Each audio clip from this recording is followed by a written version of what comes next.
রাজা রামমোহন রায়, বিদ্যাসাগর ও মহানায়ক উত্তম কুমারের স্মৃতি বিজড়িত চন্দ্রকোনার জারা জমিদার বাড়ির দুর্গাপুজো। পুজোর বয়স প্রায় 226 বছর। আগের জৌলুস না থাকলেও এখনো সমস্ত রীতিনীতি মেনেই পুজোর আয়োজন হয়ে থাকে। পুজোয় বাড়ির মহিলাদের থাকে বিশেষ ভূমিকা। রীতি মেনে বাড়ির দালানেই মৃৎশিল্পীরা মূর্তি গড়ার কাজ শুরু করে দিয়েছেন। সেজে উঠছে জমিদার বাড়ি।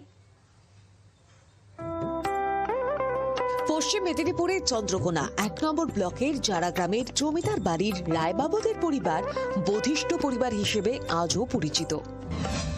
1748 খ্রিস্টাব্দ জারা জমিদার বাড়ি প্রতিষ্ঠা করেছিলেন রামগোপাল রায়।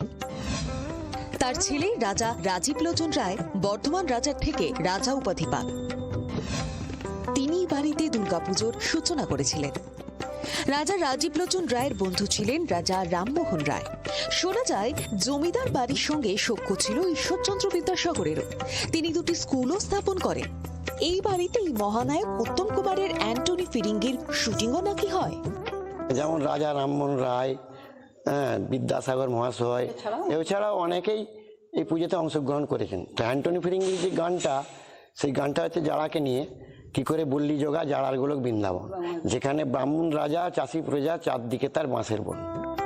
এমনই স্মৃতি বিরচিত যারা জমিদার বাড়ি দুর্গাপুজোয় জাঁকজমক কিছুটা কমলেও আনন্দ কমেনি এতটুকু।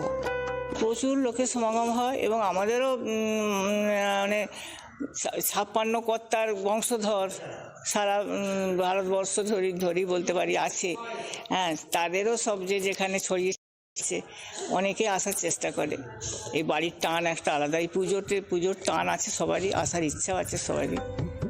এখনো 3 বেলা ভোগ চড়িয়ে নিত্য সেবা হয়।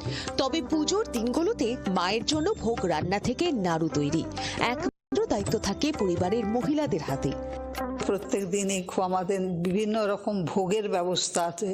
এই ভোগের বিয়ে হচ্ছে বাড়ির মেয়ে বউয়েরাই এই যে করে, বাইরের লোকেরা যে এসে এই সমস্ত কাজকর্ম করে তা নয়।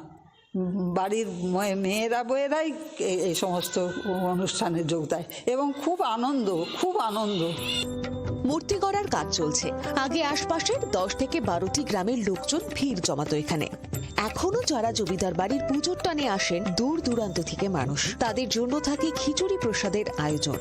ক্যামেরায় বাবলু সাত্রার সঙ্গে চম্পক দত্তের রিপোর্ট, জি 24 ঘন্টা।